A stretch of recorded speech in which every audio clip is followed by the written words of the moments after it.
Pada kesempatan yang mulia ini akan saya jelaskan sedikit saja kisah-kisah yang jarang kita tahu. Kalau umumnya kan kita sudah tahu Nabi Muhammad itu Isra dari Masjidil Haram ke Masjidil Aqsa, Masjidil Aqsa ke langit, berjumpa dengan para nabi sampai berjumpa dengan Allah untuk menerima perintah sholat. Itu umumnya yang kita tahu. Ada beberapa kejadian-kejadian yang luar biasa yang jarang kita tahu yang berkaitan dengan Isra wal Mi'raj baginda Nabi besar Muhammad. Saudara-saudara, Isra wal Mi'raj Nabi Muhammad SAW pada tahun itu adalah amul huzun. Pada tahun itu adalah tahun kesedihan bagi Nabi Muhammad. Kenapa tahun itu dinamakan tahun kesedihan? Karena di tahun yang sama istri yang Nabi Muhammad cintai wafat, yaitu Sayyidatuna Khadijatul Kubra. Paman yang Nabi cintai wafat, yaitu Abu Thalib. Ini dua tokoh adalah tokoh yang sangat penting dalam Islam. Sayyidatuna Khadijah seorang wanita yang memberikan seluruh hartanya untuk Islam, mengorbankan seluruh hartanya untuk perjuangan Nabi Muhammad. Saudara-saudara, baju-baju perang yang dipakai oleh para sahabat ketika perang Badar, ketika perang Uhud, senjata-senjata perang yang dipakai oleh para sahabat ketika perang, itu semua dari hasil harta yang diperjuangkan oleh Sayyidatuna Khadijah, istrinya baginda Nabi besar Muhammad. Ketika Sayyidatuna Khadijah wafat, Nabi Muhammad sangat sedih, saudara-saudara.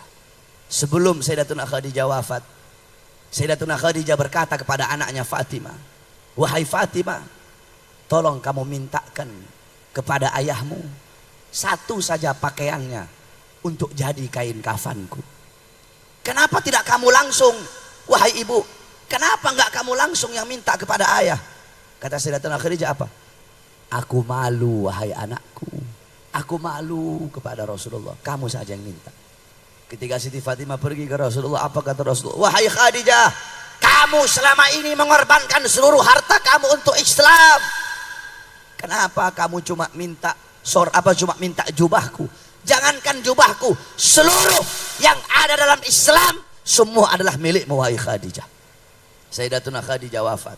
Pamannya Nabi, paman yang selalu membela Nabi, paman yang mengorbankan jiwa nyawa untuk Nabi, paman yang selalu berada di barisan paling depan ketika ada yang menghina, mencaci maki atau memusuhi Nabi Muhammad. Dua-duanya wafat di tahun yang bersamaan. Makanya tahun itu dinamakan Amul Huzun, tahun kesedihan bagi Nabi Muhammad, karena istri dan paman yang beliau cintai meninggal di tahun bersamaan. Allah Subhanahu wa taala pengen menghibur hati kekasihnya. Nabi Muhammad sedih, maka Allah Subhanahu wa taala perjalankan Nabi Muhammad pada malam hari dari Masjidil Haram ke Masjidil Aqsa, dari Masjidil Aqsa ke Hawa, berjumpa dengan Allah. Sebagaimana dalam Al-Qur'an, Allah Subhanahu wa taala berfirman, "Subhanalladzi asra bi 'abdihi lailan minal Masjidil Haram ilal Masjidil Aqsa." Subhana. Nah, ini coba ibu-ibu, bapak-bapak dengarkan betul-betul, saya tafsirkan sedikit sebagaimana yang dijelaskan dalam kitab tentang makna subhana, makna asra, makna lailan, makna bi'abdihin dan lain-lain. Anggap saya nggak ceramah, anggap ini lagi saya buka kitab, anggap saya lagi nggak ceramah, anggap lagi buka kitab. Subhana, para ulama mengatakan apa itu subhana? Subhana dalam ayat tersebut bimakna tanzih, itu pertama. Kedua, subhana bimakna ta'ajjub, itu kedua. Ketiga, subhana bimakna al-bara'ah. Jadi subhana di sini adalah tanzihullah min kulli naqsin, al-bara'ah lillah min kulli su'in. Apa maksudnya? Subhana ini melepaskan Allah, melepaskan Allah dari segala kekurangan-kekurangan, mensucikan Allah dari segala keburukan-keburukan. Nah, para ulama mengatakan, kenapa Allah pakai kalimat subhana? Ini untuk ta'ajub. Ini Isra wal Mi'raj adalah kejadian yang gak masuk akal, saudara-saudara. Bagaimana mungkin perjalanan yang harusnya dilalui selama berbulan-bulan, perjalanan itu cuma dilalui oleh Nabi Muhammad hanya suatu malam, sedikit daripada waktu malam. nggak masuk di akal. Nah, untuk menghilangkan keraguan-raguan di dalam diri kita, makanya Allah pakai kata subhana. Sebenarnya walaupun nggak pakai subhana itu sudah cukup, tetapi untuk menghilangkan keraguan dalam hati kita, dalam diri kita, sehingga Allah pakai kata subhana untuk menghilangkan keraguan, karena tidak ada yang mustahil bagi Allah. Kalau Allah nggak mampu untuk menjalankan Nabi Muhammad, berarti Allah punya kekurangan, sedangkan maha suci Allah dari segala sifat-sifat kekurangan. Itu yang pertama. Subhanalladzi asra bi'abdihi. Maha suci Allah subhanahu wa ta'ala, maha suci zat yang telah menjalankan hambanya pada malam hari, yang telah menjalankan hambanya bi'abdihi. Al-Imam Fakhruddin Ar-Razi di dalam tafsirnya beliau berkata, qauluhu bi'abdihi bil jasadi warruh. Jadi Allah pakai kata abdihi di sini maksudnya apa? Nabi Muhammad itu Isra Mi'raj dengan jasad dan juga ruh. Jadi Nabi Muhammad itu bukan hanya ruhnya saja. Ada hadis Sayyidatuna Aisyah yang mengatakan Nabi Muhammad tetap masih berada di tempatnya, masih anget tempat bekas duduknya Nabi Muhammad SAW. Sedangkan pendapat yang paling muktamad, pendapat yang paling kuat, Nabi Muhammad Isra Mi'raj dengan jasad dan juga ruh. Sebab kalau Nabi Muhammad Isra Mi'raj hanya ruhnya saja, Allah nggak akan pakai kata abad di situ. Pasti Allah akan pakai kata biruhihi. Kalau Nabi Muhammad Isra Mi'raj hanya jasadnya saja tanpa ruh, Allah akan pakai kata bimayyitihi. Nah, karena Allah pakai kata abad, Allah pakai kata abad. Abad ini berarti jasad, ada jasadnya, ada ruhnya. Yakdotan, Nabi Muhammad dalam keadaan terjaga, jasadnya, ruhnya, Isra wal Mi'raj berjumpa dengan Allah Subhanahu wa taala. Lailan ditandai dengan tanwin nakirah. Lailan belakangnya pakai tanwin. Itu namanya tanwin nakirah. Kenapa kok pakai tanwin nakirah? Kenapa di situ kok pakai isim nakirah? Kenapa bukan pakai isim ma'rifat? Kalau saudara-saudara belajar nahwu, isim ada isim nakirah, ada isim ma'rifat. Kenapa di situ pakai isim nakirah? Bukan pakai isim ma'rifat? Para ulama mengatakan bima'na taklil fi muddatil isra. Kenapa di situ pakai nakirah? Itu artinya adalah penyedikitan daripada waktu malam. Kalau pakai isim ma'rifat itu pakai alif lam ibu-ibu. Al-lail. Al-lail itu artinya satu malam penuh. Di situ pakai tanwin nakirah lailan, berarti artinya suatu malam. Berarti Nabi Muhammad itu Isra Mi'raj enggak selama satu malam penuh, enggak, hanya sedikit daripada waktu malam tersebut.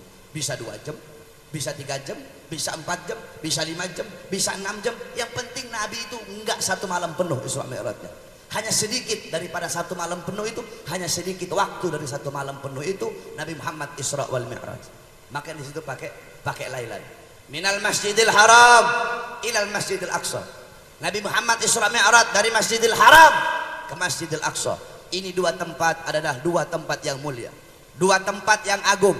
Masjidil Haram tempat yang mulia, Masjidil Aqsa tempat yang mulia. Sampai-sampai dikatakan oleh Nabi dalam hadis, la tusaddur rihal illa ila 3 masajid, masjidi hada wa Masjidil Haram wa Masjidil Aqsa. Kata Nabi, tidak ada bepergian yang lebih utama selain pergi ke 3 masjid. Masjidi hada, masjidku ini kata Nabi, yaitu Masjid Nabawi, wa Masjidil Haram dan Masjidil Haram, wa Masjidil Aqsa dan Masjidil Aqsa. Bepergian ke masjid manapun tidak ada yang lebih utama selain pergi ke 3 masjid ini, Masjid Nabawi, Masjid Haram dan Masjidil Aqsa.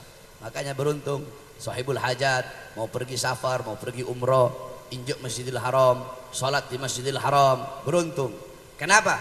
Dikatakan qala Rasul sallallahu alaihi wasallam, salatun fi masjidi hada khairum min alfi salatin fi ma siwahu illa Masjidil Haram. Salat fi Masjidil Haram khairum min alfi mi'ati salatin fi ma siwahu. Kata Nabi, salat di masjidku ini, yaitu Masjid Nabawi, lebih utama, lebih mulia daripada 100 kali sholat di masjid-masjid yang lain. illa kecuali Masjidil Haram. Salat di Masjidil Haram itu lebih utama daripada 100.000 kali salat dibandingkan dengan masjid-masjid yang lain. Jadi 1 rakaat kalian salat di Masjidil Haram itu lebih utama daripada 100.000 rakaat dibandingkan dengan masjid yang lain. Kamu salat di masjid yang lain, salat duhur 1 kali di Masjidil Haram, salat duhur 1 kali di Masjidil Haram itu lebih mulia, lebih utama, lebih baik daripada 100.000 kali duhur di masjid-masjid yang lain. Itu keutamaan yang ada di Masjidil Haram, keutamaan yang ada di Masjid Nabawi, dan keutamaan yang ada di Masjidil Aqsa. Saudara-saudara, Nabi Muhammad SAW, beliau nggak pernah minta, ya Allah, aku pengen berjumpa denganmu, aku pengen melihat zatmu, tidak. Nabi Musa ngomong, ya Allah, aku ingin melihat cahayamu, aku ingin melihat zatmu, aku ingin berjumpa denganmu ketika di atas Tur Sina. Kata Allah, wahai Musa, kau tidak akan sanggup, kau tidak akan kuat melihat cahayaku. Ketahuilah, antara diriku dengan hamba-hambaku ditutupi dengan 70.000 hijab, 70.000 penghalang yang menutupi antara diriku dengan hamba-hambaku. Ada Imam Ghazali menjelaskan, penghalang Allah ciptakan dari cahaya, dari air, dan dari kegelapan. Di dalam penghalang Allah itu ada suara gemuruh air. Andaikan saya dan kalian Allah perdengarkan, andaikan telinga kita bisa dengar suara air yang ada dalam penghalangnya Allah, saking ketakutan hatinya kita bakal copot dari badan, saudara-saudara. Kata Allah apa? Wahai Musa, 70.000 penghalang ini tidak akan aku buka untuk siapapun kecuali untuk Muhammad dan untuk umat Muhammad. Apa kata Nabi Musa? Ya Allah, aku tidak bisa jadi Muhammad, maka jadikanlah aku bagian daripada umat Muhammad. Nabi Musa enggak bisa ketemu dengan Allah. Tetapi Nabi Muhammad, Nabi enggak pernah bilang, ya Allah, aku ingin melihatmu, aku ingin berjumpa denganmu. Tidak. Tapi Allah yang pengen berjumpa dengan baginda Nabi besar Muhammad. Allah yang pengen melihat langsung Nabi Muhammad Sallallahu Alaihi Wasallam. Nabi Musa enggak bisa ketemu Allah.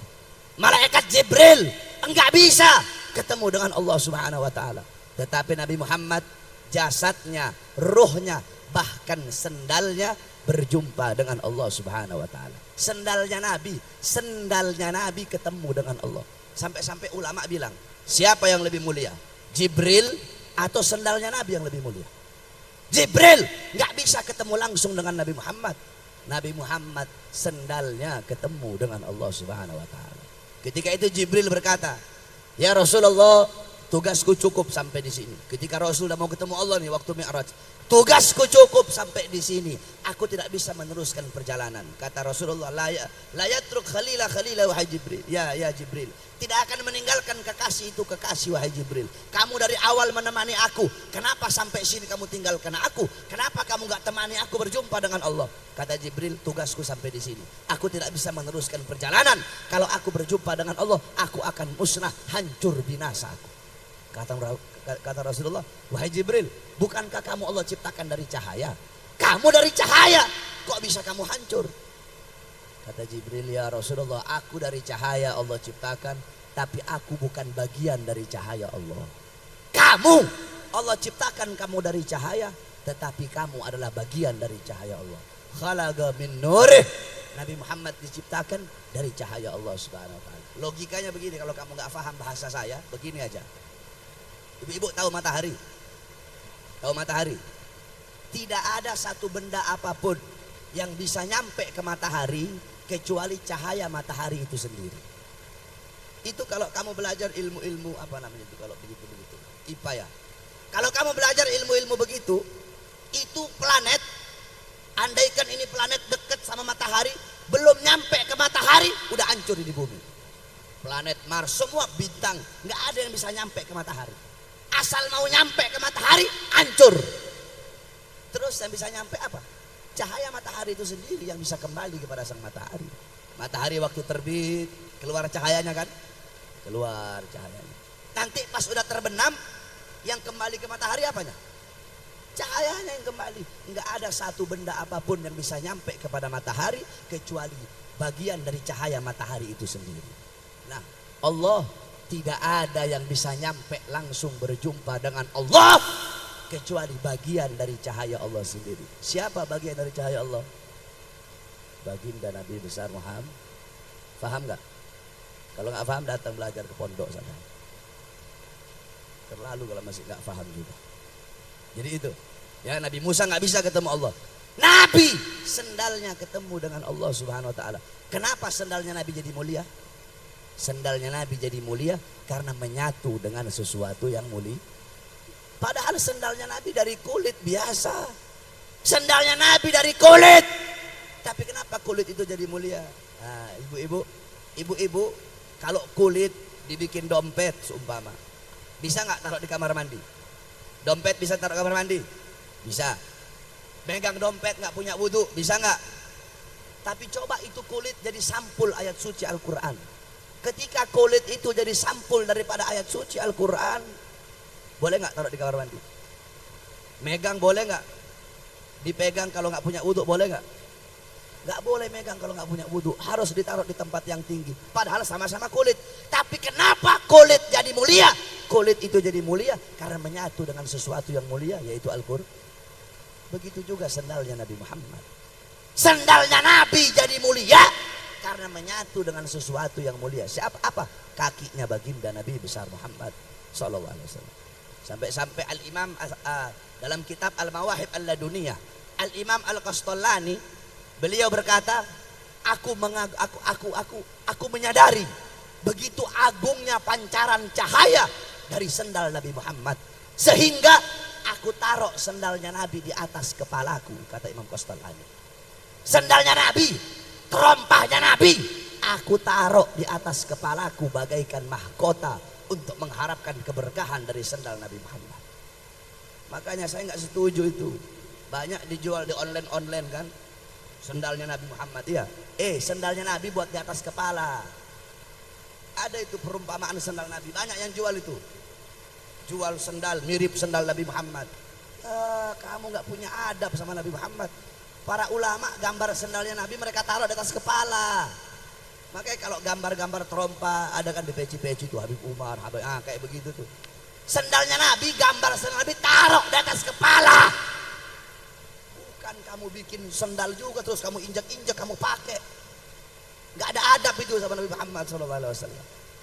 Para ulama-ulama terdahulu, mereka punya rumah, mereka tempel gambar Nabi Muhammad. Bahkan dalam Thariqah Tijani, lambangnya itu adalah lambang sendal Nabi Muhammad. Dikatakan oleh para ulama, barang siapa yang di rumahnya ada gambar sendalnya Nabi, walaupun rumah semuanya terbakar di sekeliling dia, rumahnya tidak bakal terbakar. Kalau kebakaran, rumahnya nggak bakal terbakar. Kenapa? Karena ada gambar sendal Nabi Muhammad. Itu sendalnya Nabi, berjumpa dengan Allah Subhanahu Wa Taala. Kenapa sendal itu jadi mulia? Karena menyatu dengan sesuatu yang mulia, yaitu baginda Nabi besar Muhammad Sallallahu Alaihi Wasallam. Saudara-saudara sekalian yang dimuliakan oleh Allah. Kemudian yang jarang kita tahu, ketika Jibril Allah perintahkan untuk memilih buruk. Jibril pergi ke taman buruk. Ada banyak betul buruk. Ini buruk tampan-tampan, bagus-bagus, ini buruk. Jibril melihat ada satu buruk yang lesu. Ada satu buruk yang lesu. Ada satu buruk yang masih menangis. Tidak berhenti dia menangis. Jibril nanya, wahai buruk, lihat teman-teman kamu yang lain riang, gembira. Kenapa kamu menangis wahai buruk? Buruk tersebut berkata, wahai Jibril, ketika Allah ciptakan kami, Allah berkata, salah satu di antara kalian nanti bakal ada yang menjadi tunggangan baginda Nabi besar Muhammad. Ketika Allah berkata seperti itu, maka ketika itulah aku menangis. Sampai sekarang tidak berhenti aku menangis, karena aku berharap akulah yang menjadi tunggangan baginda Nabi besar Muhammad. Akhirnya apa? Jibril memilih buruk tersebut sebagai kendaraan baginda Nabi besar Muhammad Sallallahu Alaihi Wasallam. Itu yang keberapa? Terus selanjutnya yang jarang kita tahu, dalam kitab dijelaskan bahwasanya Nabi Muhammad Sallallahu Alaihi Wasallam ketika beliau Mi'raj naik ke langit, ketika itu saudara-saudara, semua malaikat berdiri. Ada satu malaikat yang tidak berdiri. Ini malaikat tidak berdiri. Akhirnya apa saudara-saudara? Allah Subhanahu Wa Taala patahkan sayap ini malaikat, kemudian Allah asingkan ini malaikat. Ketika itu malaikat berjumpa dengan Jibril, Jibril berkata, kenapa kamu Allah asingkan ke sini? Kenapa kamu punya sayap-sayap patah? bukankah dulu dari setiap hembusan nafasmu Allah ciptakan 700.000 malaikat? Sekarang kenapa kok kamu bisa ada di sini terasing? Malaikat itu berkata, wahai Jibril, ketika Muhammad naik Mi'raj, malaikat yang lain berdiri, aku tidak sempat berdiri. Karena aku tidak sempat berdiri untuk menghormati Rasulullah, makanya Allah patahkan sayap-sayapku, wahai Jibril. Coba kamu bayangkan, itu malaikat yang kerjaannya ibadah, malaikat yang gak pernah maksiat, karena tidak berdiri ketika Nabi Muhammad lewat, dipatahkan sayapnya. Kenapa? Karena gak punya adab sama Nabi Muhammad. Kira-kira apa yang akan Allah bikin sama kalian kalau kalian gak punya adab sama baginda Nabi besar Muhammad? Banyak kita orang-orang sekarang begitu, gak punya akhlak sama Nabi, gak punya adab sama Nabi, gak punya akhlak sama sunnah-sunnah Nabi Muhammad SAW. Makanya kalau di majelis